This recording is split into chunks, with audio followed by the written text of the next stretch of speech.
Hitam, kurus, keriting. Mana mirip-mirip Bilal? Ada kagak?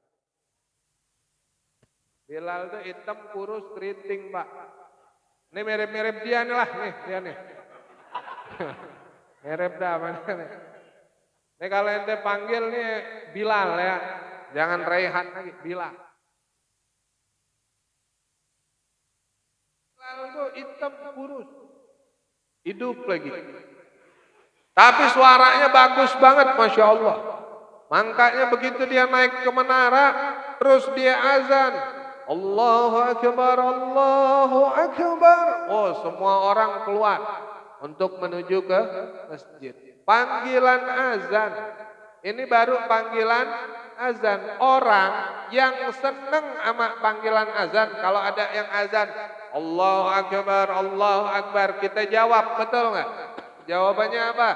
Sama, Allahu Akbar, Allahu Akbar. Asyhadu an la ilaha illallah, jawab sama. Begitu nyampe kalimat hayya 'alas shalah, langsung jawab la haula wala. Begitu nyampe di kalimat hayya 'alal falah, sama la haula wala quwata. Dengerin Pak. Nanti di yaumil mahsyar itu orang yang biasa dengar azan kemudian dia menjawab daripada azan, maka ketika dipanggil namanya, ya Nazwandi, masuk sorga, ya enggak? Dia dengar masuk, benar enggak? Begitu dia kagak demen sama suara azan, nyebutin namanya aja males. Udah Bang, kalau mau dipoto senyum dulu. Ntar aneh lagi. Udah, ya, ntar aneh lagi mangap dipoto kan jelek. Begitu dipanggil nama lurah, kalau dipoto emang cakep udah nama. Apalagi yang cetak tar gedein di sini ya. Foto lurah.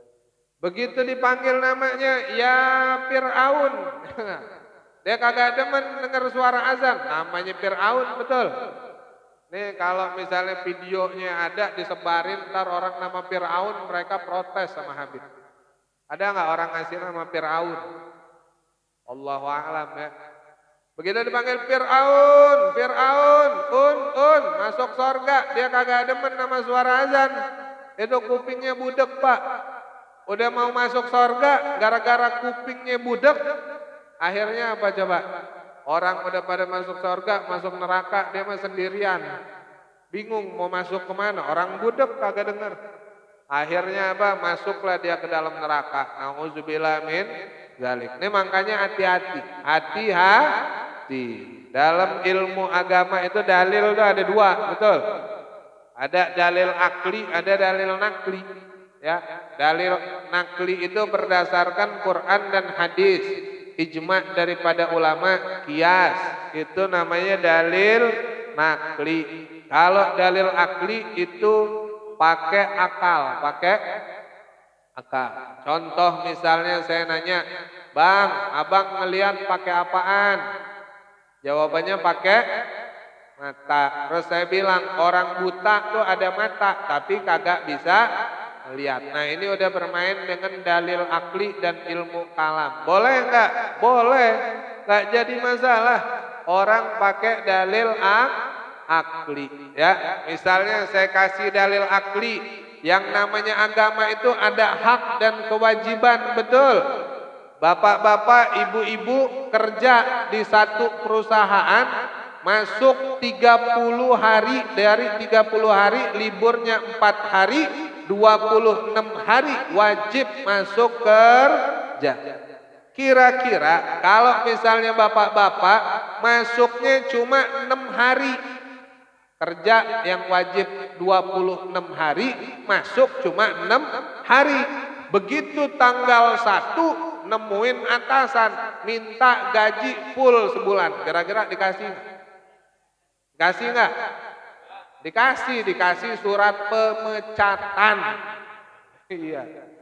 Itu namanya dalil akli. Nah, sama kayak kewajiban sholat, kewajiban puasa, kewajiban zakat. Kan hukumnya wajib, harus dijalanin. Kalau yang kerja aja bosnya marah, apalagi urusan wajib dalam agama. Ini kita pakai dalil namanya dalil dalil akli, dalil akal. Kalau mau ngasih dalil akal, mikir dulu, betul nggak, Pak? Makanya akal, otak yang digunakan untuk berpikir itu ditaruh di atas kepala, bibirnya di bawah. Tujuannya apa? Supaya mikir dulu baru ngomong. Kalau ngomong dulu baru mikir berarti otaknya didengkul. Betul nggak, Pak? Nah, ini kita bicara lagi Bilal ibn Rabah. Lihat, beliau muazin pertama umat Islam. Cintanya sama Rasulullah luar biasa, kagak diragukan. Bahkan suara terompahnya Bilal didengar oleh baginda Rasulullah di dalam surganya Allah. Begitu Nabi turun ditanya, "Wahai Bilal, amalan apa yang kau lakukan sehingga suara sendalmu aku dengar di dalam surganya Allah?" Subhanallah. Bilal jawab apa? Kata Sayyidina Bilal, "Pernah satu ketika aku lewat di depan rumah Sayyidati Fatimah Zahra. Kemudian aku dengar di dalam Sayyidati Fatimah lagi numbuk gandum," kata Bilal. Terus saya ketok rumahnya karena saya dengar suara anak-anaknya pada nangis. Saya gantikan posisi beliau untuk menumbuk daripada gandum, kata Sayyidina Bilal. Setelah itu aku tahu waktu subuh udah mau masuk. Aku lari menuju masjid. Saat aku lari sendalku putus. Subhanallah. Jadi itulah yang pertama riwayatnya itu. Yang kedua kata Sayyidina Bilal, saya kagak lepas yang namanya wudu. Begitu batal wudu lagi. Ini yang menyebabkan Sayyidina Bilal tinggi derajatnya di hadapan Allah Subhanahu wa ta'ala. Padahal Nabi nggak pernah nyuruh. Kata Nabi nggak pernah nyuruh. Ntar kalau batal wudu lagi nggak pernah. Berarti itu kan bid'ah, betul nggak? Tapi adanya di zaman Nabi, disetujui sama baginda Rasulullah. Kita lihat Sayyidina Bilal ibn Rabah, muazin pertama umat Islam yang begitu cinta sama baginda Rasulullah. Setelah wafatnya Nabiuna Muhammad sallallahu alaihi wasallam, Sayyidina Bilal ini udah nggak kuat lagi tinggal di kota Madinah. Setiap dia ngelihat masjid, dia ingat sama Rasulullah. Dia ngelihat mimbar Nabi, dia ingat sama Rasulullah. Dia lihat pohon yang dia biasa duduk sama Nabi, dia ingat sama Rasulullah. Ada satu pohon, pohonnya saking cintanya sama Nabi, Nabi itu biasa kalau dakwah nyender di situ. Kalau Nabi nyender di situ, tiba-tiba ada orang mau bikinin Nabi daripada kursi yang mewah, yang lebih indah. Kesian banget kata dia. Masa seorang mulia seperti baginda Rasulullah ngajarnya nyender pohon, padahal nyender pohon mah enak. Apalagi Pak Lurah demen banget deh. Kalau udah duduk bawah pohon, wah, sambil ngopi ya enggak, demen. Udah paling enak gitu ya. Apalagi ada nasi uduk, wah, udah enak banget deh. Ini pohon nangis ditinggalin sama Nabi. Nah Bilal melihat pohon itu, Bilal pun nangis. Subhanallah. Akhirnya apa? Dia izin sama khalifah. Wahai khalifah, saya izin, saya nggak kuat tinggal di kota Madinah. Karena setiap saya lihat tempat-tempat, saya ingat sama Rasulullah. Kata Sayyidina Abu Bakar, ya silahkan wahai Bilal kalau mau pindah. Pindahlah Sayyidina Bilal ibn Rabah, muazin pertama umat Islam. Kenapa saya cerita muazin? Karena nyambung-nyambung nih sama yang lagi viral nih. Ya enggak ya, lagi viral. Azan dikecilin tuh, itu parah tuh. Saya lihat muazin pertama, kita belajar dari muazin loh. Muazin ini Masya Allah ya, muazin ini Masya Allah. Dia ada tempat khusus nanti masuk surganya, pintunya pintu khusus. Muazin tuh yang biasa memandangkan daripada azan, Masya Allah. Nah Sayyidina Bilal akhirnya pindah ke Basrah. pindah ke Basrah, ke Irak. Tepat 1 tahun Sayyidina Bilal pindah ke Basrah, di dalam mimpi berjumpa dengan baginda Rasulullah. Di dalam mimpinya ketemu sama siapa? Sama Nabi. Mau mimpi ketemu Nabi enggak? Banyakin sholawat. Ya Nabi salam alaika ya Rasul. Kalau enggak yang gampang aja dah.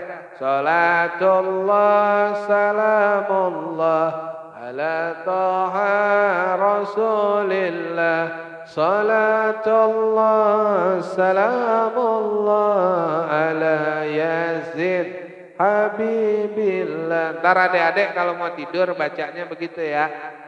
Mudah-mudahan ntar mimpi ketemu sama Rasulullah. Amin. Nah ini Bilal mimpi ketemu sama Nabi. Di dalam mimpinya Nabi tanya, ya Bilal ma anta tasdaq alaih. Kata Nabi, apakah engkau enggak kangen sama saya? Apa kamu enggak rindu sama saya wahai Bilal? Setahun. Pas setahun. Begitu Bilal mimpi ketemu sama Nabi, ditanya, apa engkau enggak kangen sama saya wahai Bilal? Begitu dia bangun tidur, dia kagak pakai nyari HP dulu, kagak pakai buka WA dulu, kagak dah. Kita kadang-kadang bangun tidur buka WA dulu baru sholat. Bangun tidur nyari handphone dulu baru sholat ya. Ya, kadang HP dulu udah buka WA, main game baru ke masjid. Nauzubillah min dzalik. Apalagi yang tidur bangunnya kesiangan tuh. Ya. Bangunnya kesiangan kadang-kadang saking asiknya main HP, sholat subuhnya lewat. Nih, ane kasih tahu anak santri ya, kalau ente bangun tidur kesiangan, ya adik-adik ya, bangun tidur kesiangan ya Pak. Ibu juga tuh kalau bangun tidur kesiangan. Tapi ada syaratnya. Boleh dia sholat subuh, begitu bangun dia langsung sholat. Langsung sholat, mau jam 8, mau jam 9, pokoknya begitu bangun tidur, langsung sholat. Dengan syaratnya pas dia subuh, dia nggak dengar suara azan, atau dia nggak bangun. Nah, jangan ntar modelnya begitu. Jadi ente pada tidur, ntar suara volumenya dikecilin. Akhirnya kagak kedengeran. Udahlah yang suara yang azannya kecil, volumenya kecil lagi. Enggak? Mana speaker toaknya kecil. Akhirnya subuh di musola ini kosong. Iya, marbot pun kesiangan juga. Orang suaranya pada kecil. Akhirnya apa? Suara azan cuman gini, Allahu Akbar, Allahu Akbar. Siapa yang bangun, Pak? Kata orang, wah Beb, alhamdulillah, kenapa? Tidur kami itu enak Beb, sejak suara azan dikecilin. Na'udzubillah min dzalik. Kagak dikecilin, kagak pada bangun. Apalagi dikecilin. Syaratnya kagak dengar suara azan, ya. Itu lagi di hutan, sono bangunnya kesiangan. Begitu bangun baru tuh sholat subuh, kagak apa-apa. Sama kayak ada jamaah saya di Al-Muhajirin sono, dia kalau subuh kagak kelihatan. Sekarang kelihatan, alhamdulillah. Ya, ada lah orangnya, kalau saya sebutin ya. Ya, ada yang ngerasa. Udah inisialnya Hanif, udah jangan disebut. Akhirnya Sayyidina Bilal bangun tidur, langsung berangkat ke Madinah. Kagak pakai itu, kagak pakai ini. Begitu nyampe di kota Madinah, dia nggak nemuin teman, nggak nemuin sahabat, nggak nemuin siapa-siapa, langsung ke makam Nabi Muhammad Sallallahu Alaihi Wasallam. Tahu nggak apa yang dilakukan Sayyidina Bilal? Dalam riwayat disebutkan Bilal begitu datang masuk, langsung ke makam Nabi, makamnya baginda Rasulullah dipeluk sama Sayyidina Bilal. Dipeluk Pak, zaman sekarang, Masya Allah, ada orang yang kagak demen sama ziarah. Makam-makam para sahabat Nabi dihilangin semua. Ente berangkat ke sono, ke kota Madinah, amin. Begitu nyampe kota Madinah, ziarah ke pemakaman namanya Baki, betul. Cari di mana makam Sayyidina Utsman. Cari di mana makam Sayyidati Fatimah. Cari di mana makam Sayyidina Hasan.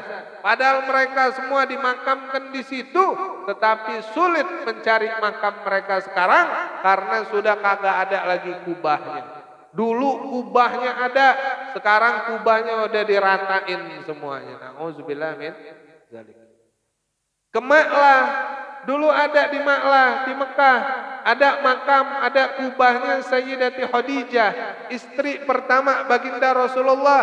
Sekarang udah kagak ada, nyarinya susah. Tapi kalau kita berangkat ke sono, wajib kita ziarah ke makam para sahabat Nabi, ziarah ke makam Rasulullah. Kalau nyampe kota Mekah, minta ajak di mana Ma'lah, di mana tempat makam istri dan para sahabat Nabi Muhammad. Sayyidina Bilal dipeluk makam Nabi, dipeluk sambil meneteskan air mata, menangis, bersolawat kepada Nabi Muhammad sallallahu alaihi wasallam. Begitu orang lihat Sayyidina Bilal datang, Sayyidina Abu Bakar, Sayyidina Umar nyamperin Sayyidina Bilal. Terus Sayyidina Abu Bakar saat itu khalifah ngomong sama Bilal, "Ya Bilal, kita rindu, kita kangen, kepengen dengar suara azanmu wahai Bilal." Subhanallah. Apa kata Sayyidina Bilal?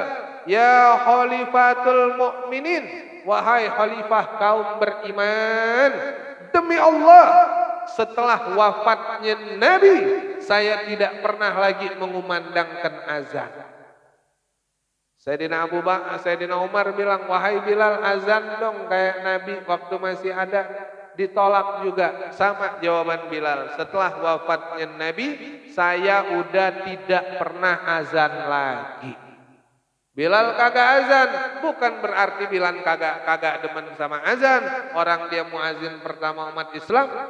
Bilal kagak azan, kenapa? Karena setiap dia azan, dia rindu sama Nabi Muhammad sallallahu alaihi wasallam. Sayyidina Bilal lihat, ada dua matanya baginda Rasulullah, ada dua jantung hatinya baginda Rasulullah. Siapa? Sayyidina Hasan wal Husain. Sayyidina Hasan pada saat itu umurnya 8 tahun, Sayyidina Husain umurnya 7 tahun. Di sini yang umurnya 8 tahun siapa? Yang 8 tahun siapa 8 tahun? Kamu 8 tahun? Kirain 80 tahun. 8 tahun. Yang umurnya 6 tahun siapa? Ada enggak? Nah, segede-gede gini dah tuh. Sayyidina Hasan 8 tahun, Sayyidina Husain umurnya 7 tahun. Sama Bilal, apa yang dilakukan Bilal? Bilal lari ngejar Sayyidina Hasan Husain, dipeluk sama Bilal. Terus Bilal ngomong, "Aku mencium aroma wanginya Nabi Muhammad di tubuh kalian berdua." Subhanallah. Sayyidina Hasan itu, Nabi itu kalau nyium Sayyidina Hasan, ya seringnya di bibirnya Sayyidina Hasan. Kalau Nabi nyium Sayyidina Husain, seringnya di leher daripada Sayyidina Husain. Kenapa?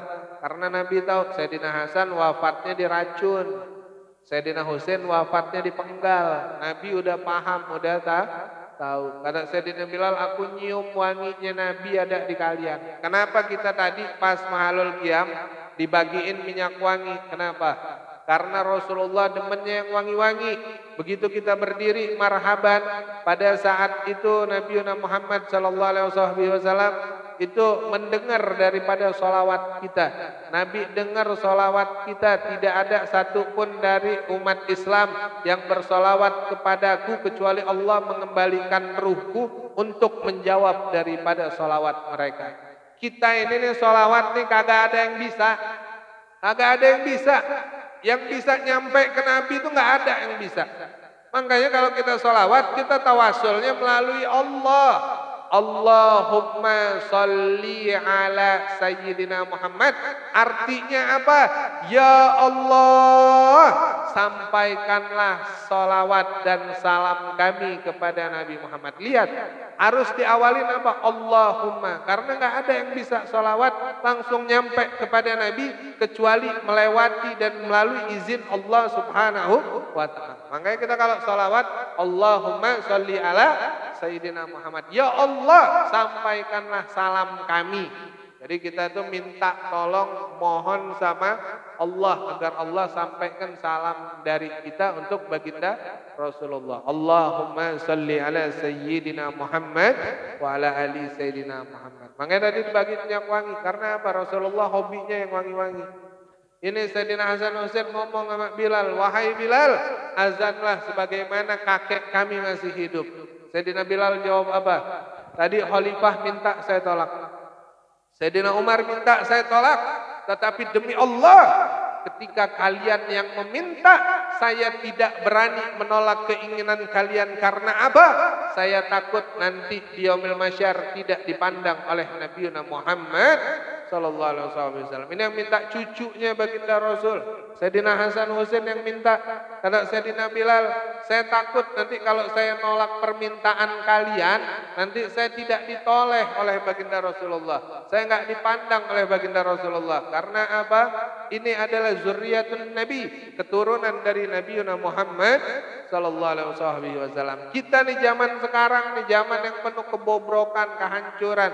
Banyak orang-orang yang fasad, yang kita pegang apa coba? Orang-orang yang memiliki kedekatan dengan baginda Rasulullah. Karena demi Allah, syafaat pertolongan terbesar dari Nabi Muhammad sallallahu alaihi wasallam. Yang kedua, minas syahidin, daripada orang-orang yang mati dalam keadaan syahid. Yang ketiga, dari orang-orang para ulama. Mereka para ulama yang memiliki kedekatan dengan Nabi Muhammad sallallahu alaihi wasallam. Akhirnya karena permintaan Sayyidina Hasan wal Husain, Sayyidina Bilal ibn Rabah naik lagi ke atas menara untuk mengumandangkan azan 1 tahun setelah wafatnya Nabi Muhammad sallallahu alaihi wasallam. Dalam riwayat Sayyidina Bilal azan, Allahu Akbar, Allahu Akbar. Saat itu apa yang terjadi? Seluruh orang yang ada di kota Madinah, baik perempuan, laki-laki, anak-anak, semuanya keluar dari rumahnya masing-masing. Kemudian mereka saling bertanya, apakah Nabi Muhammad hidup lagi? Ini kami udah setahun nggak dengar suara ini. Tiba-tiba sekarang ada suara azan Sayyidina Bilal. Semua orang yang rindu sama Nabi, mereka semua keluar. Sayyidina Anas bin Malik meriwayatkan, tidak pernah kota Madinah banjir dengan air mata kecuali 1 tahun setelah wafatnya Nabi. Kemudian datanglah Sayyidina Bilal ibn Rabah mengumandangkan azan setelah wafatnya Nabi Muhammad sallallahu alaihi wasallam. Itu azannya dalam riwayat begitu nyampe di kalimat Asyhadu anna Muhammadar Rasulullah, pingsan Sayyidina Bilal.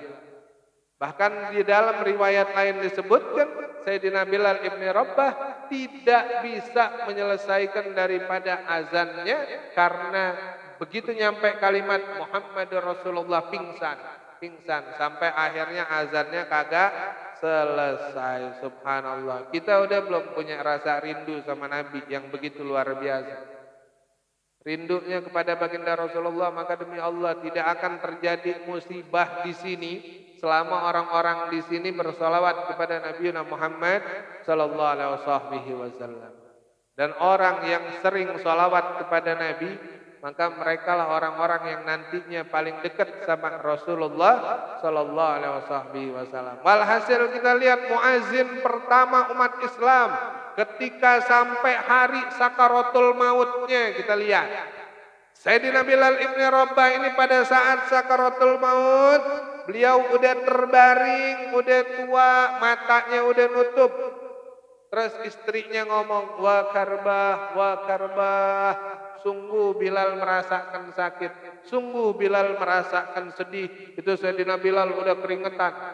Ya Pak, tahu nggak di dalam kata Nabi, inna fil mauti mi'atus sakarah, sesungguhnya ketika sampai sakaratul maut, seseorang akan merasakan 100 sekarat. Yang rasanya 1 sekarat itu bagaikan 100 cambukan pedang, Pak. Pedihnya, sakitnya, ibaratnya kita masih hidup nih, terus kulit kita dipotong pakai pisau, Pak. Ditarik, udah ditarik, disiram pakai cuka, itu sakitnya luar biasa. Ya, bayangin aja sakitnya bagaimana itu.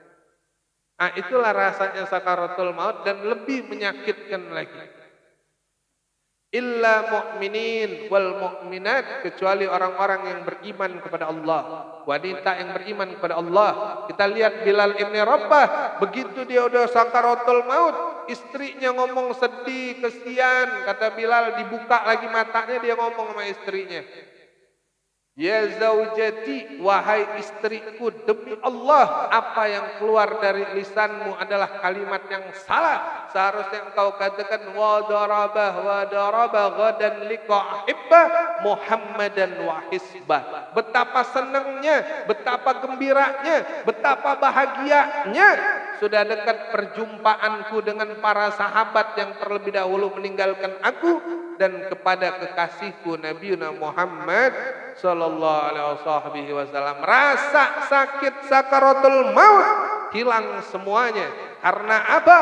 Karena mahabbah lin Nabi Muhammad sallallahu alaihi wasallam, karena kecintaan kepada baginda Rasulullah. Maka demi Allah, semua yang datang ke sini, ibu-ibu, bapak-bapak, semuanya